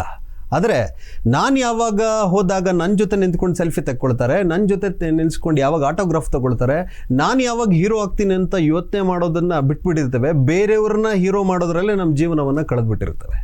ಇದು ಪ್ರತಿಯೊಬ್ಬರಿಗೂ ಅವಕಾಶ ಇದೆ. ಯಾರೋ ಒಬ್ಬ ಸೆಲೆಬ್ರಿಟಿ ಅಂತಂದರೆ ಅವ್ರಿಗೆ ವಿಶೇಷವಾದಂತಹ ಬ್ರೈನ್ ಏನೂ ಕೊಡಲಿಲ್ಲ ಪರಮಾತ್ಮ. ಎಲ್ರಿಗೂ ಒಂದೇ ರೀತಿಯಾದಂತಹ ವ್ಯವಸ್ಥೆಯನ್ನು ಕಲ್ಪಿಸ್ಕೊಟ್ಟಿದ್ದಾನೆ. ನಮ್ಮಲ್ಲಿ ತುಂಬ ಯುವಕರು ಹೇಳ್ತಾರೆ, ನಾನು ತುಂಬ ಹಳ್ಳಿಯಿಂದ ಬಂದಿದ್ದೇನೆ, ನಮ್ಮ ಮನೆಯಲ್ಲಿ ತುಂಬ ಬಡತನ, ನಾನು ಏನೂ ಓದಲಿಲ್ಲ, ನನಗೆ ಇನ್ನೇನೋ ಸಮಸ್ಯೆ ಇದೆ, ಆ ಕಾರಣಕ್ಕೋಸ್ಕರ ನಾನೇನು ಸಾಧನೆ ಮಾಡೋಕ್ಕಾಗಲಿಲ್ಲ ಅಂಥೇಳಿ. ಇದೆಲ್ಲ ರೀಸನ್ಗಳು. ಇದೆಲ್ಲವನ್ನು ಬಿಟ್ಟು ನಾನೇನಾದರೂ ಮಾಡ್ತೀನಿ ಅಂತ ಹೊರಗಡೆ ಬಂದರೆ ಖಂಡಿತವಾಗ್ಲೂ ಮಾಡೋದಕ್ಕೆ ಅವಕಾಶ ಇದೆ ಅಂಥೇಳಿ. ಆ್ಯಂಡ್ ಎರಡನೇದು, ತಾವು ಆಗಲೇ ಹೇಳಿದ ಹಾಗೆ ನಮ್ಮ ಫಿಲಮ್ ಸ್ಟಾರ್ಗಳಿರ್ಬೋದು ಅಥವಾ ಕ್ರಿಕೆಟ್ ಸ್ಟಾರ್ಗಳಿರ್ಬೋದು, ಅವ್ರನ್ನೆಲ್ಲ ರೋಲ್ ಮಾಡೆಲ್ಗಳಾಗಿ ತಗೊಳ್ಳೋದ್ರಲ್ಲಿ ತಪ್ಪೇನಿಲ್ಲ. ಆದರೆ ಅವರನ್ನು ಬಿಟ್ಟು ಕೂಡ ಇನ್ನೊಂದು ಪ್ರಪಂಚ ಇದೆ ಅನ್ನೋದನ್ನು ನಮ್ಮ ಯುವಕರು ಮರಿಬಾರ್ದು ಅಂಥೇಳಿ. ಯಾಕೆ ಅಂತಂದರೆ, ಇವತ್ತು ನನ್ನ ದೇಶವನ್ನು ಕಾಯ್ತಾ ಇರುವಂಥ ಸೈನಿಕರು ತಮ್ಮ ಹೆಂಡತಿ, ಮನೆ, ಮಕ್ಕಳು, ಕುಟುಂಬ ಎಲ್ಲವನ್ನ ಬಿಟ್ಟು 24 ಗಂಟೆಗಳ ಕಾಲ ಆ ಗಡಿಯಲ್ಲಿ ನಿಂತ್ಕೊಂಡು ಹೋರಾಟ ಮಾಡ್ತಾರಲ್ಲ, ಕಾಯ್ತಾರಲ್ಲ. ಯಾಕೆ? ನಮಗೋಸ್ಕರ ರೀ. ಅವರು 1 ನಿಮಿಷ ಎಲ್ಲಾದರೂ ಯೋಚನೆ ಮಾಡಿಬಿಟ್ರೆ, ನಾವು ಯಾಕೆ ಇವ್ರುಗಳಿಗೋಸ್ಕರ ಹೋರಾಟ ಮಾಡಬೇಕು, ಕಷ್ಟಪಡಬೇಕು ಅಂತ ಯೋಚನೆ ಮಾಡಿಬಿಟ್ರೆ ನಾವು ಇವತ್ತು ಯಾರೂ ಬದುಕಿರಲ್ಲ. ನಮಗೋಸ್ಕರ ಹೋರಾಟ ಮಾಡ್ತಾ ಇರುವಂತಹ, ನಮಗೋಸ್ಕರ ಪ್ರಾಣ ಕೊಡ್ತಾ ಇರುವಂಥ ಅನೇಕರನ್ನು ನಾವು ನೋಡಿದ್ದೇವೆ. ನಮಗೋಸ್ಕರ ಪ್ರಾಣ ಕೊಟ್ಟಿರೋರನ್ನು ನಾವು ನೋಡಿದ್ದೇವೆ. ಇವತ್ತು ನಾವೆಲ್ಲ ಇಲ್ಲಿ ಕುತ್ಕೊಂಡಿದ್ದೀವಿ ಅಂತಂದರೆ ಅದಕ್ಕೆ ಕಾರಣಕರ್ತರಾದಂಥ ಲಕ್ಷಾಂತರ ಜನ ಕ್ರಾಂತಿಕಾರಿಗಳಿದ್ದಾರೆ, ಸ್ವತಂತ್ರ ಹೋರಾಟಗಾರರಿದ್ದಾರೆ. ಅವ್ರನ್ನ ಕೊನೆ ಪಕ್ಷ ನಾವು ನೆನಪಿಸ್ಕೊಳ್ಬೇಕು. ಕೊನೆ ಪಕ್ಷ ಅವ್ರ ಬಗ್ಗೆ ಸ್ವಲ್ಪನಾದರೂ ತಿಳ್ಕೊಳ್ಳುವಂಥ ಪ್ರಯತ್ನವನ್ನಾದರೂ ಮಾಡಬೇಕು ಅಂತೇಳಿ. ಎರಡನೇದು ಹೇಳಬೇಕು ಅಂತಂದರೆ, ನಮಗೆಲ್ಲರಿಗೂ ಗೊತ್ತಿರೋ ಹಾಗೆ ನಮ್ಮ ಸರ್ಕಾರಗಳು ಬದಲಾದಾಗೆ ನಮ್ಮ ಮಕ್ಕಳಿಗೆ ಯಾವ ಥರದ ಶಿಕ್ಷಣವನ್ನು ಕೊಡಬೇಕು ಅದನ್ನು ಸರಿಯಾಗಿ ಕೊಡ್ತಾ ಇಲ್ಲ. ಒಂದು ಸರ್ಕಾರ ಬರುತ್ತೆ, ಇದು ಬೇಡ ಅಂಥೇಳಿ ಪಠ್ಯಪುಸ್ತಕ ಕಿತ್ತಾಕುತ್ತೆ. ಇನ್ನೊಂದು ಸರ್ಕಾರ ಬರುತ್ತೆ, ಅದು ಸರಿ ಇಲ್ಲ ಅಂಥೇಳಿ ಇದು ಕಿತ್ತಾಕ್ತಾರೆ. ನಮ್ಮ ಮಕ್ಕಳಿಗೆ ಕೊಡಬೇಕಾದಂತಹ ನಿಜವಾದ ಆ ಶಿಕ್ಷಣದ ಕೊರತೆಯನ್ನು ನಾವಿಲ್ಲಿ ಕಾಣ್ತಾ ಇದ್ದೇವೆ. ಇದೆಲ್ಲದರ ಕಾರಣಗಳಿಗೋಸ್ಕರ ನಮ್ಮ ಯುವಕರಿಗೆ ನಾವು ಏನು ಮಾಡಬೇಕು, ಎಲ್ಲಿ ಹೋಗ್ತಿದ್ದೀವಿ, ಏನು ಮಾಡ್ತಾ ಇದ್ದೀವಿ ಅನ್ನೋದೇ ಕೂಡ ಗೊತ್ತಿಲ್ಲದಂತಹ ಪರಿಸ್ಥಿತಿ ನಿರ್ಮಾಣ ಆಗ್ತಾ ಇದೆ. ಆದರೆ ಇದೆಲ್ಲದರ ಹೊರತಾಗಿಯೂ ಕೂಡ ಅನೇಕ ಜನ ಯುವಕರು ಸಮಾಜದಲ್ಲಿ ಉನ್ನತ ರೀತಿಯಾದ ಸಾಧನೆಗಳನ್ನು ಮಾಡ್ತಾ ಇರೋರನ್ನ ನಾವು ನೋಡಿದ್ದೇವೆ. ಆ ಕಾರಣಕ್ಕೋಸ್ಕರ ಇಂಥವ್ರನ್ನೆಲ್ಲ ನಮ್ಮ ರೋಲ್ ಮಾಡೆಲ್ಗಳಾಗಿ ರೂಪಿಸ್ಕೊಂಡಾಗ ಖಂಡಿತವಾಗ್ಲೂ ನಮ್ಮ ಜೀವನದಲ್ಲಿ ಏನನ್ನಾದರೂ ಒಂದು ಸಾಧನೆಯನ್ನು ಮಾಡ್ಬೋದು ಅಂತ ಹೇಳಿ. ಸುಮಾರು ಜನ ಕೇಳ್ತಾರೆ, ಸ್ವಾಮಿ ವಿವೇಕಾನಂದರನ್ನ ಓದ್ಕೊಂಡ್ರೆ ನಾವೇನಾಗ್ತೀವಿ, ನಾವೇನಾದರೂ ಸ್ವಾಮೀಜಿ ಆಗ್ಬಿಡ್ತೀವಿ ಅಂತ. ದೇವರಾಣೆ ಇಲ್ಲ, ಸ್ವಾಮೀಜಿ ಆಗಕ್ಕಾಗಲ್ಲ. ಅದರಲ್ಲೂ ಈ ಕಾಲದಲ್ಲಿ ಸ್ವಾಮೀಜಿ ಆಗೋದಂದ್ರೆ ಭಾರಿ ಕಷ್ಟ ಇದೆ. ನಾವು ಸ್ವಾಮಿ ವಿವೇಕಾನಂದರನ್ನ ಓದ್ಕೊಂಡ್ರೆ ಅಥವಾ ಈ ಥರದ ಮಹಾಪುರುಷರನ್ನ ಓದ್ಕೊಂಡ್ರೆ ಏನಾಗ್ಬೋದು ಅಂತಂದರೆ, ನಾನೊಬ್ಬ ಡಾಕ್ಟರ್ ಆಗಬೇಕು ಅಂತಿದ್ರೆ ಒಬ್ಬ ಒಳ್ಳೆ ಡಾಕ್ಟರ್ ಆಗಿ ಹೊರಗಡೆ ಬರ್ಬೋದು. ನಾನೊಬ್ಬ ಇಂಜಿನಿಯರ್ ಆಗಬೇಕು ಅಂತಿದ್ರೆ ಒಬ್ಬ ಒಳ್ಳೆ ಇಂಜಿನಿಯರ್ ಆಗಿ ಹೊರಗಡೆ ಬರ್ಬೋದು. ನಾನೊಬ್ಬ ಸೈಂಟಿಸ್ಟ್ ಆಗ್ತೀನಿ ಅಂತಂದ್ರೆ ಒಳ್ಳೆ ಸೈಂಟಿಸ್ಟ್ ಆಗಿ ಹೊರಗಡೆ ಬರ್ಬೋದು. ಆದರೆ ಸ್ವಾಮೀಜಿ ಆಗ್ಬಿಡ್ತೀವೋ ಇನ್ನೊಂದು ಆಗ್ಬಿಡ್ತೀವೋ ಅನ್ನೋದು ತಪ್ಪು. ಆ ಒಂದು ಪರಿಕಲ್ಪನೆಯನ್ನು ಕಟ್ಕೊಂಡು ನಮ್ಮ ಜೀವನವನ್ನು ರೂಪಿಸ್ಕೊಳ್ಳೋದಕ್ಕೆ ಪ್ರಾರಂಭ ಮಾಡಿದರೆ ಖಂಡಿತವಾಗ್ಲೂ ನಾವೆಲ್ಲರೂ ಕೂಡ ಈ ದೇಶಕ್ಕೆ ಒಳ್ಳೆಯ ಆಸ್ತಿಗಳಾಗಿ ಈ ದೇಶವನ್ನು ಇನ್ನೂ ಎತ್ತರದ ಸ್ಥಾನದಲ್ಲಿ ನಿಲ್ಲಿಸೋದಕ್ಕೆ ಸಹಕಾರಿಯಾಗುತ್ತೆ ಅಂತ ಅನಿಸುತ್ತೆ. ನೀವು ಹೇಳ್ದಂಗೆ ಇವರು ಲಾಲ್ ಬಹದ್ದೂರ್ ಶಾಸ್ತ್ರಿ ಅವರು ಜೈ ಜವಾನ್ ಜೈ ಕಿಸಾನ್ ಅಂತ ಹೇಳಿದ್ರು. ಸೈನಿಕರ ಶ್ರಮ ಎಂಥ ಒಂದು ಕಷ್ಟ ಕಾರ್ಪಣ್ಯಗಳನ್ನು ಮೆಟ್ಟಿ ಈ ದೇಶವನ್ನು ಕಾಯ್ತಾರೆ ಅಂತ.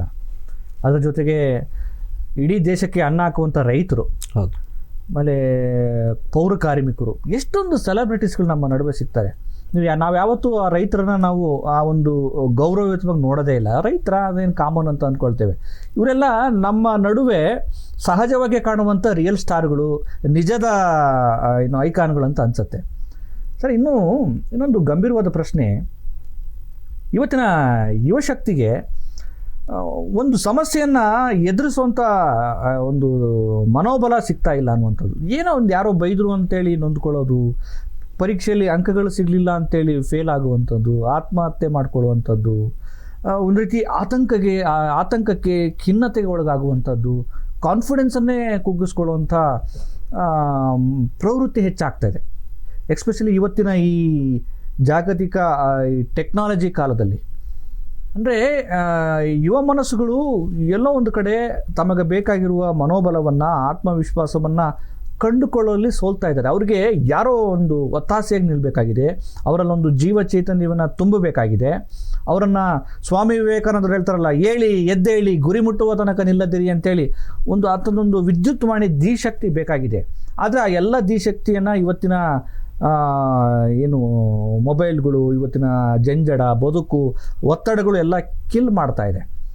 ಹಾಗಾಗಿ ಇವುಗಳನ್ನು ಮೀರಿ ನಿಲ್ಲೋದಕ್ಕೆ ಯುವಕರು ಏನು ಮಾಡಬೇಕಾಗಿದೆ ಅಂತ ಅನ್ಸುತ್ತೆ ನಿಮಗೆ?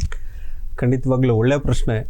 ಸ್ವಾಮಿ ವಿವೇಕಾನಂದರು ಯಾವಾಗಲೂ ಹೇಳ್ತಿದ್ರು, ಯುವಕರಿಗೆ 3 ಥರದ ಬಲ ಇರಬೇಕಂತೆ.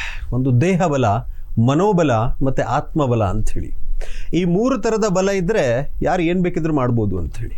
ಅದಕ್ಕೆ ನೀವು ಮೊದಲನೇದಾಗಿ ಹೇಳಬೇಕಿದ್ರೆ ಹೇಳಿದ್ರಲ್ಲ, ಕಬ್ಬಿಣದಂಥ ಮಾಂಸಖಂಡ ಇರಬೇಕು, ಉಕ್ಕಿನಂಥ ನರಮಂಡಲ ಇರಬೇಕು, ಮನಸ್ಸಿನ ಶಕ್ತಿ, ವಿಲ್ ಪವರ್ ಹೆಂಗಿರಬೇಕು ಅಂತಂದರೆ ಅಲ್ಲಿ ನೋಡು ಗುಡ್ಡ ಅಂದರೆ ನೋಡಬಾರ್ದಂತೆ, ಒಡೆದು ಪುಡಿ ಮಾಡಿ ತಂದು ಕೊಡ್ಬೇಕಾ ಸ್ವಾಮೀಜಿ ಅಂತ ಕೇಳಬೇಕಂತೆ. ಆ ಥರದ ಯುವಕರನ್ನ ಸ್ವಾಮೀಜಿ ಕೇಳಿದ್ದಿತ್ತು.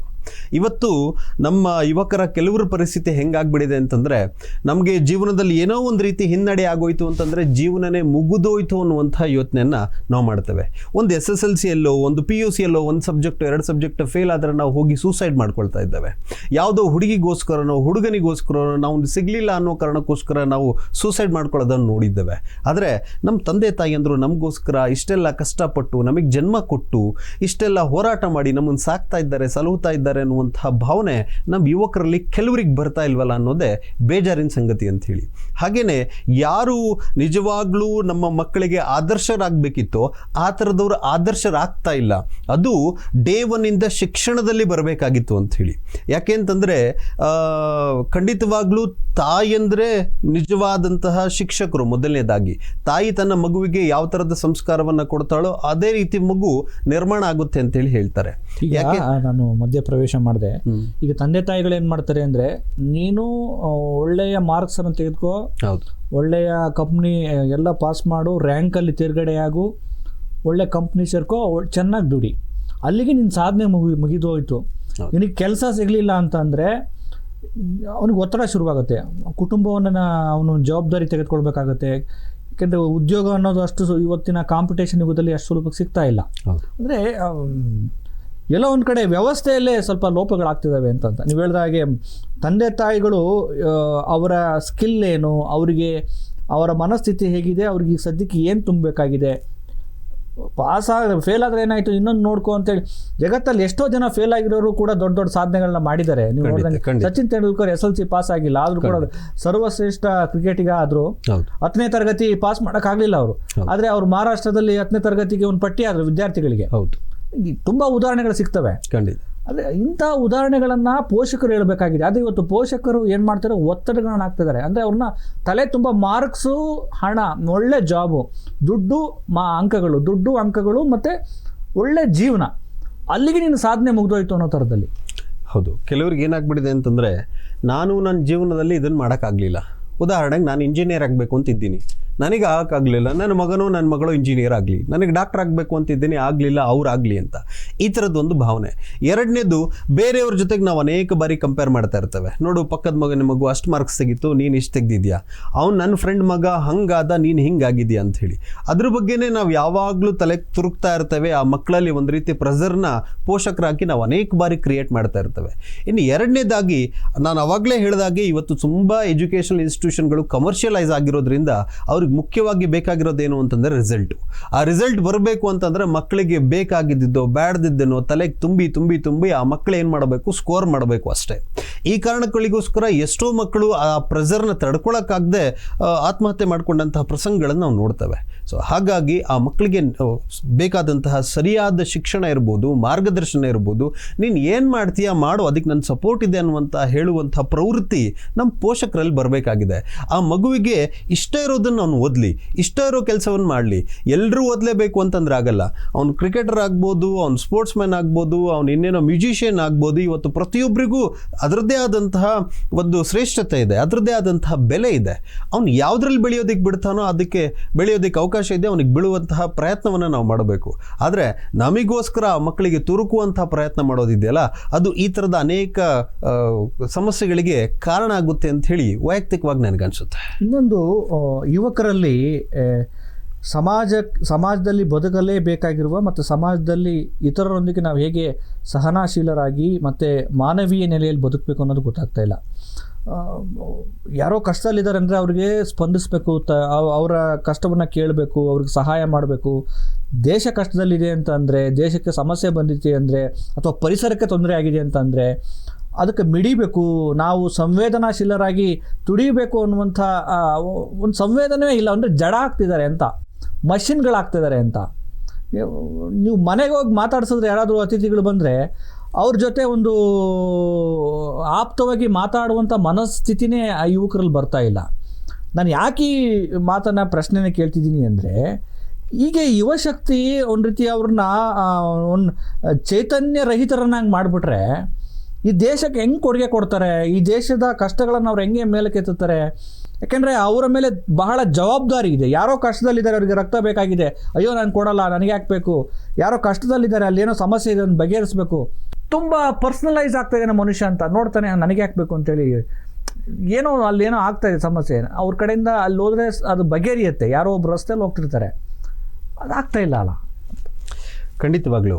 ಯಾಕೆ ಅಂತಂದರೆ ನಾವು ಇವತ್ತು ಅನೇಕ ಮೀಡಿಯಾಗಳಲ್ಲಿ ನೋಡಿರ್ತೇವೆ, ಎಲ್ಲೋ ಒಂದು ಆಕ್ಸಿಡೆಂಟ್ ಆಗಿರುತ್ತೆ.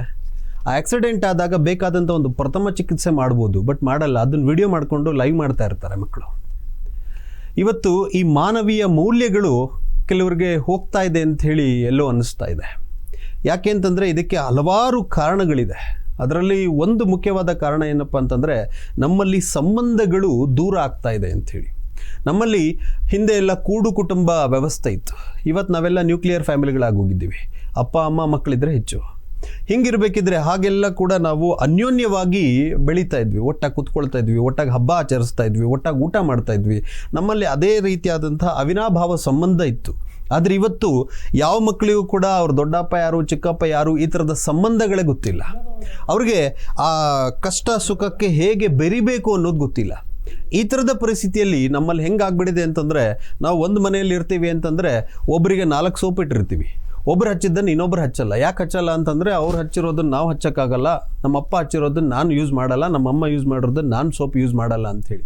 ಅಂದರೆ ನಮ್ಮ ಮನೆಗಳಲ್ಲಿ ನಾವು ಒಟ್ಟಾಗಿರೋಕ್ಕಾಗ್ತಾ ಇಲ್ಲ, ಹೊರಗಡೆ ಬಂದು ನಾವೆಲ್ಲ ಭಾಷಣ ಮಾಡ್ತೀವಿ, ನಾವೆಲ್ಲರ ಒಗ್ಗಟ್ಟು ಅಂಥೇಳಿ. ಈ ಕಾರಣಗಳಿಗೋಸ್ಕರ ನಮ್ಮ ಮಕ್ಕಳಲ್ಲೂ ಅದೇ ಭಾವನೆ ಬಂದ್ಬಿಟ್ಟಿದೆ.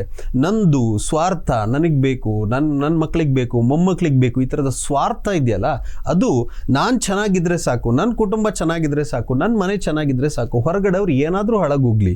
ನಾವು ಯೋಚನೆ ಮಾಡ್ತೀವಲ್ಲ, ತುಂಬ ಸಿಂಪಲಾಗಿ ಹೇಳಬೇಕು ಅಂದರೆ, ನಾವು ಬೀದಿ ಬದಿಯಲ್ಲಿ ವ್ಯಾಪಾರ ಮಾಡ್ತೀವಿ ಎಷ್ಟೋ ಸಲ. ಅಲ್ಲಿ 10 ರೂಪಾಯಿಗೋ 5 ರೂಪಾಯಿಗೆ ಏನೋ ಒಂದು ಕೊತ್ತಂಬರಿ ಸೊಪ್ಪು ತೊಗೊಬೇಕಿದ್ರೆ ಅಲ್ಲಿ 2 ರೂಪಾಯಿಗೋ 1 ರೂಪಾಯಿಗೆ ಬಾರ್ಗೇನ್ ಮಾಡ್ತೀವಿ. ಅದೇ ನಾವು ಮಾಲಲ್ಲೋ ಇನ್ನೆಲ್ಲೋ ಹೋಗಿ ಅವ್ನು ಹೇಳಿದ ರೇಟನ್ನು ನಾವು ಕೊಟ್ಟು ತೊಗೊಂಡು ಬರ್ತೀವಿ. ಆದರೆ ಎಲ್ಲಿ ಹೋಯ್ತು ನಾವು? ಅವರೇನು ಬಿಲ್ಡಿಂಗ್ ಕಟ್ಟೋದಕ್ಕೋ ಇನ್ನೊಂದಕ್ಕೋ ಮಾಡ್ತಾ ಇಲ್ಲ, ಅವ್ರು ಅವತ್ತಿನ ಜೀವನ ಮಾಡೋದಕ್ಕೆ ಮಾಡ್ತಾ ಇದ್ದಾರೆ. ಆದರೆ ನಾವು ಅದ್ರ ಬಗ್ಗೆ ಯೋಚನೆ ಮಾಡೋದಿಲ್ಲ. ಯಾರೋ ಭಿಕ್ಷುಕ, ಯಾರೋ ಕಣ್ಕಾಳ್ದೇ ಇರುವಂಥ ವ್ಯಕ್ತಿ ಒಂದು ರಸ್ತೆ ಕ್ರಾಸ್ ಮಾಡಿಸ್ಬೇಕು, ನಾವು ಮಾಡಲ್ಲ. ಯಾರಿಗೋ ನಾವು ದಿನ ವಾಟ್ಸಪ್ಗಳಲ್ಲಿ ನಾವು ನೋಡ್ತಾ ಇರ್ತೇವೆ, ಎಷ್ಟೋ ಒಂದು ಯಾರಿಗೂ ಆಕ್ಸಿಡೆಂಟ್ ಆಗಿದೆ, ಇನ್ನೇನೋ ಸಮಸ್ಯೆ ಆಗಿದೆ, ತಕ್ಷಣ ಈ ಬ್ಲಡ್ ಗ್ರೂಪ್ನ ಬ್ಲಡ್ ಬೇಕು ಅಂತೇಳಿ ಎಷ್ಟು ಜನ ನಾವು ಕೊಡೋಕೆ ರೆಡಿ ಇದ್ದೇವೆ? ಕೊಡಲ್ಲ. ಕೊಟ್ಬಿಟ್ರೆ ಏನಾಗ್ಬಿಡುತ್ತೋ, ನಾವು ಯಾಕೆ ಹೋಗಬೇಕು, ನಾವು ಯಾಕೆ ಮಾಡಬೇಕು ಅಂತ. ಇದೆಲ್ಲದಕ್ಕಿಂತ ಮುಖ್ಯವಾಗಿ ಇತ್ತೀಚೆಗೆ ಎಲೆಕ್ಷನ್ ಬರ್ತಾ ಇರೋದ್ರಿಂದ ನಾನು ಹೇಳ್ತಾ ಇದ್ದೀನಿ, ನಮಗೆ ಆ ನಾಯಕ ಸರಿ ಇಲ್ಲ, ಈ ನಾಯಕ ಸರಿ ಇಲ್ಲ, ಅವ್ರು ಹಾಗೆ ಹಿಂಗೆ ಅಂತ ನಾವು ಭಾಷಣ ಮಾಡ್ತಾ ಇರ್ತೀವಲ್ಲ. ಆದರೆ ಎಲೆಕ್ಷನ್ ಇದ್ದಾಗ ನಾವು ಎಷ್ಟು ಜನ ಯುವಕರು ಹೋಗಿ ಕರೆಕ್ಟಾಗಿ ನಾವು ವೋಟ್ ಮಾಡ್ತೇವೆ? ನಾವು ಒಂದು ದಿವಸ ರಜೆ ಸಿಕ್ಕರೆ ಸಾಕು ಅಂತ ಹೇಳಿ ಮನೇಲಿ ಕೂತ್ಕೊಳ್ತೀವಿ, ಬಿಸಿಲು ಅನ್ನೋ ಕಾರಣಕ್ಕೋಸ್ಕರ ಮನೇಲಿ ಕೂತ್ಕೊಳ್ತೀವಿ. ಆಮೇಲೆ ಅವ್ರು ಸರಿ ಇಲ್ಲ, ಇವ್ರು ಸರಿ ಇಲ್ಲ, ಈ ಕೆಲಸ ಮಾಡಿಲ್ಲ, ಆ ಕೆಲಸ ಮಾಡಿಲ್ಲ ಅಂತ ನಾವು ಮಾತಾಡ್ತೀವಿ. ಕೊನೆ ಪಕ್ಷ ಒಂದು 80-85%ಗಾದರೂ ಜಾಸ್ತಿ ವೋಟ್ ಆಗಬೇಕಲ್ಲ, ಇಲ್ಲಿ ಆಗ್ತಾ ಇದೆ. ನಮ್ಮ ಬೆಂಗಳೂರಿನಂಥ ಸಿಟಿಗಳನ್ನು ತೊಗೊಂಡ್ರು ಕೂಡ ಆಗ್ತಾ ಇಲ್ಲ. ಸೊ ಇದೆಲ್ಲ ಕಾರಣಗಳು ನಮ್ಮ ಯುವಕರ ಮೇಲೆ ಪ್ರಭಾವ ಬೀರುತ್ತೆ ಅಂತ ಹೇಳಿ ಅನಿಸುತ್ತೆ. ಕೊನೆಯದಾಗಿ ಸರ್, ಯುವಶಕ್ತಿಯನ್ನು ಸರಿಯಾದ ನೆಲೆಯಲ್ಲಿ ಬಳಕೆ ಮಾಡಿಕೊಂಡ್ರೆ ದೇಶ ಇನ್ನೂ ಎತ್ತರಕ್ಕೆ ಏರಬಲ್ಲ ಸಾಮರ್ಥ್ಯವನ್ನು ಪಡೆದುಕೊಳ್ಳುತ್ತೆ. ಕೊನೆಯದಾಗಿ ಯುವಕರು ದುಶ್ಚಟಗಳಿಗೆ ಬಲಿಯಾಗ್ತಿದ್ದಾರೆ, ಅನೇಕ ಸಮಸ್ಯೆಗಳಿಗೆ ದಾಸರಾಗ್ತಿದ್ದಾರೆ. ಅವುಗಳಿಂದ ಹೊರಬರೋದಕ್ಕೆ ಅವರ ಮನಸ್ಸಲ್ಲಿ ಒಂದು ಚಿಂತನಾಶೀಲತೆಯನ್ನು, ಜೀವ ಚೈತನ್ಯವನ್ನು ವೃದ್ಧಿ ಮಾಡ್ಕೊಳ್ಳೋದಕ್ಕೆ ಸಂಕ್ಷಿಪ್ತವಾಗಿ ನಮ್ಮ ವೀಕ್ಷಕರಿಗೆ ಆ ನೆಲೆಯಲ್ಲಿ ಏನು ಹೇಳೋದಕ್ಕೆ ಬಯಸ್ತೀರಿ? ಖಂಡಿತವಾಗ್ಲೂ ಹೇಳಬೇಕು ಅಂತಂದರೆ, ನಮ್ಮ ಭಾರತೀಯ ಸಂಸ್ಕೃತಿ ಇದೆಯಲ್ಲ, ಅದು ಅತ್ಯಂತ ಪವಿತ್ರವಾದಂತಹ ಸಂಸ್ಕೃತಿ. ಇಲ್ಲಿ ಅನೇಕ ಲಕ್ಷಾಂತರ ಜನ ಶ್ರೇಷ್ಠ ಪುರುಷರು, ಮಹಾನ್ ಸಂತರು, ಸನ್ಯಾಸಿಗಳು, ಜ್ಞಾನಿಗಳು ಎಲ್ಲರೂ ಕೂಡ ಈ ದೇಶದಲ್ಲಿ ಜ್ಞಾನವನ್ನು ಪಸರಿಸಿ ಹೋಗಿದ್ದಾರೆ. ನಾವು ಆ ಜ್ಞಾನದ ಸ್ವಲ್ಪ ಭಾಗವನ್ನಾದರೂ ನಮ್ಮ ಜೀವನಕ್ಕೆ ಅಳವಡಿಸಿಕೊಳ್ಳುವಂಥ ಪ್ರಯತ್ನವನ್ನು ಮಾಡಬೇಕು. ನಾನು ಇಲ್ಲಿ ಹುಟ್ಟಿದ್ದೀನಿ ಅಂತಂದರೆ ನಾನು ಏನಾದರೂ ಒಂದು ಒಳ್ಳೆ ಕೆಲಸವನ್ನು ಮಾಡಿ ಹೋಗ್ತೀನಿ ಅನ್ನುವಂಥ ಯೋಚನೆಯನ್ನು ನಮ್ಮ ಪ್ರತಿಯೊಬ್ಬ ಯುವಕರು ಮಾಡಬೇಕು. ನಾನು ಓದೋದು, ನಾನು ಚೆನ್ನಾಗಿರೋದಕ್ಕೆ, ನಾನು ಸೆಟ್ಲ್ ಆಗೋದಕ್ಕೆ, ನಾನು ಕಾರು ಬಂಗ್ಲೆ ಮನೆ ಮಾಡೋದಕ್ಕೆ ಅಂತ ನನ್ನ ಯೋಚನೆ ಮಾಡೋದ್ರ ಜೊತೆಗೆ ಸಮಾಜಕ್ಕೆ ನಾನು ಏನಾದರೂ ಕೊಡ್ತೀನಿ. ನನ್ನ ಕೊಡುಗೆ ಏನು ಸಮಾಜಕ್ಕೆ? ಯಾಕೆಂದರೆ ಪ್ರತಿಯೊಬ್ಬರೂ ಸಮಾಜಕ್ಕೆ ಕೊಡುಗೆಯನ್ನು ಕೊಟ್ಟು ಹೋಗ್ತಾ ಇದ್ದರೆ ಈ ಸಮಾಜ ಹೆಚ್ಚು ಬದಲಾವಣೆ ಆಗೋದಕ್ಕೆ ಸಾಧ್ಯ ಆಗುತ್ತೆ. ಹಾಗಾಗಿ ನನ್ನ ಪ್ರಯತ್ನ ಏನು? ನಾನು ಏನು ಮಾಡಬೇಕಾಗಿಲ್ಲ, ನನ್ನ ಕೈಲಾದಂಥ ಚಿಕ್ಕ ಸಹಾಯವನ್ನು ಈ ಸಮಾಜಕ್ಕೆ ಮಾಡ್ತಾ ಹೋದರೆ ಖಂಡಿತವಾಗ್ಲೂ ಈ ಸಮಾಜದಲ್ಲಿ ಒಂದು ಉತ್ತಮ ಬದಲಾವಣೆ ಆಗೋದಕ್ಕೆ ಸಾಧ್ಯ. ಈ ದೇಶವನ್ನು ಬೇರೆ ದೇಶಗಳು ಯಾಕೆ ಒಂದು ರೀತಿ ಬೇರೆ ಹೊಟ್ಟೆ ಕಿಚ್ಚಿಂದನೋ, ಬೇಜಾರಿಂದನೋ, ಭಯದಿಂದನೋ ನೋಡುತ್ತೆ ಅಂತಂದರೆ, ಈ ದೇಶದಲ್ಲಿ ಯುವಕರ ಸಂಖ್ಯೆ ಜಾಸ್ತಿ ಇದೆ ಅನ್ನೋ ಕಾರಣಕ್ಕೆ. ಈ ಯುವಕರು ಮನಸ್ಸು ಮಾಡಿದರೆ ಏನು ಬೇಕಿದ್ರೂ ಮಾಡ್ಬೋದು. ಆ ಎಲ್ಲ ಛಲ, ಹಠ, ಕಿಚ್ಚು ಇರೋದು ಯಾರಿಗಾದ್ರೂ ಇದ್ದರೆ ಅದು ಯುವಕರಿಗೆ ಮಾತ್ರ. ಅವಾಗಲೇ ಮಾತನಾಡ್ತಾ ಹೇಳಿದ್ವಲ್ಲ, ಯಾವುದಾದ್ರೂ ಬಂಟಿಂಗ್ಸ್ ಕಟ್ಟಬೇಕು, ಬ್ಯಾನರ್ ಕಟ್ಟಬೇಕು, ಇನ್ಯಾವುದಾದ್ರೂ ಹೋರಾಟ ಮಾಡಬೇಕು ಅಂತಂದರೆ ರಾಜಕೀಯ ಪಕ್ಷಗಳಿರ್ಬೋದು ಅಥವಾ ಇತರರು ಮೊದಲನೇದಾಗಿ ಕರೆಯೋದು ಯಾರನ್ನ ಅಂತಂದರೆ ಅದು ಯುವಕರನ್ನ, ಮುದುಕರನ್ನ ಕರೆಯೋದಿಲ್ಲ. ಇನ್ನು 15 ವರ್ಷನೋ 20 ವರ್ಷನೋ 50 ವರ್ಷನೋ ಜಾಸ್ತಿ ಆಗಿಬಿಟ್ರೆ ನಮ್ಮನ್ನು ಯಾರು ಮೂಸು ನೋಡೋದಿಲ್ಲ. ಆದರೆ ಆ ಅವಕಾಶ ಇದ್ದರೆ, ಏನಾದರೂ ಮಾಡೋದಕ್ಕೆ ಹೆಚ್ಚು ಅವಕಾಶಗಳೆಲ್ಲಾದರೂ ಇದ್ದರೆ ಅದು ಯುವಕರಾಗಿದ್ದಾಗ ಮಾತ್ರ. ಹಾಗಾಗಿ ನಮ್ಮ ಈ ಯುವಶಕ್ತಿ ಏನಿದೆಯಲ್ಲ, ಅದಕ್ಕೆ ನಾವು ಯಾವಾಗಲೂ ಹೇಳ್ತಾ ಇರ್ತೇವೆ, ಈ ಯುವಕರಲ್ಲಿ ಈ ಯೌವನ ಅನ್ನೋದಿರುತ್ತಲ್ಲ, ಆ ಯೌವನವನ್ನು ನೀವು ದೇಶ ಪ್ರೇಮಕ್ಕೆ ಬಳಸ್ಕೊಂಡ್ರೂ ಇರುತ್ತೆ, ದೇಹ ಪ್ರೇಮಕ್ಕೆ ಬಳಸ್ಕೊಂಡ್ರೂ ಇರುತ್ತೆ. ಈ ಒಂದಿಷ್ಟು ವರ್ಷಗಳಾದರೂ ನಾವು ದೇಶ ಪ್ರೇಮಕ್ಕೋಸ್ಕರ ಅದನ್ನು ಬಳಸ್ಕೊಂಡ್ರೆ ದೇಹ ಪ್ರೇಮ ಮಾಡೋದಕ್ಕೆ ಮುಂದೆ ಸಿಕ್ಕಾಪಟ್ಟೆ ಸಮಯ ಇರುತ್ತೆ. ಹಾಗಾಗಿ ಇದೆಲ್ಲವನ್ನು ಯೋಚನೆ ಮಾಡ್ತಾ ಸಿಕ್ಕಿರುವಂತಹ ಈ ಅದ್ಭುತ ಅವಕಾಶವನ್ನು ನಾವು ಚೆನ್ನಾಗಿ ಬಳಸ್ಕೊಂಡು ಸಮಾಜಕ್ಕೋಸ್ಕರ, ದೇಶಕ್ಕೋಸ್ಕರ ಏನಾದರೂ ಕೊಡ್ತೀನಿ ಅಂತ ಮುಂದೆ ಬರುವಂತಾದರೆ ಈ ಸಮಾಜದಲ್ಲಿ ಉನ್ನತವಾದಂತಹ ಬದಲಾವಣೆಯನ್ನು ಮಾಡ್ಬೋದು. ಈ ಭಾರತವನ್ನು ಆದಷ್ಟು ಬೇಗ ವಿಶ್ವ ಗುರುವಿನ ಸ್ಥಾನದಲ್ಲಿ ನಿಲ್ಲಿಸೋದಕ್ಕೆ ನಮ್ಮೆಲ್ಲರ ಕೈ ಜೋಡಿಸಲೇಬೇಕಾಗಿದೆ. ತುಂಬ ಸಂತೋಷ ರಾಜೇಂದ್ರ ಪ್ರಸಾದ್ ಅವರೇ. ಯುವ ಭಾರತ ಅನ್ನೋ ಚಿಂತನೆ ಅಡಿಯಲ್ಲಿ ಯುವಕರ ತವಕ ತಲ್ಲಣಗಳಿಗೆ ಸ್ಪಂದಿಸುವಂಥ ಚಿಂತನೆಯ ಮಾತುಗಳನ್ನು ನಮ್ಮ ಈ ಸಂದರ್ಶನದಲ್ಲಿ ನೀವು ಆಡಿದಿರಿ. ನಿಮ್ಮ ಸಮಯಕ್ಕೆ ಧನ್ಯವಾದಗಳು. Thank you. ಇದಾಗಿತ್ತು ಯುವ ಭಾರತ ವಿಶೇಷ ಸಂದರ್ಶನ. ಈ ಕಾರ್ಯಕ್ರಮ ನಿಮ್ಮೆಲ್ಲರಿಗೂ ಇಷ್ಟ ಆಗಿದೆ ಅಂತ ಭಾವಿಸ್ತಾ ಮತ್ತೊಂದು ವಿಶೇಷ ಕಾರ್ಯಕ್ರಮದೊಂದಿಗೆ ಹಾಜರಾಗ್ತೇನೆ. ನಮಸ್ಕಾರ.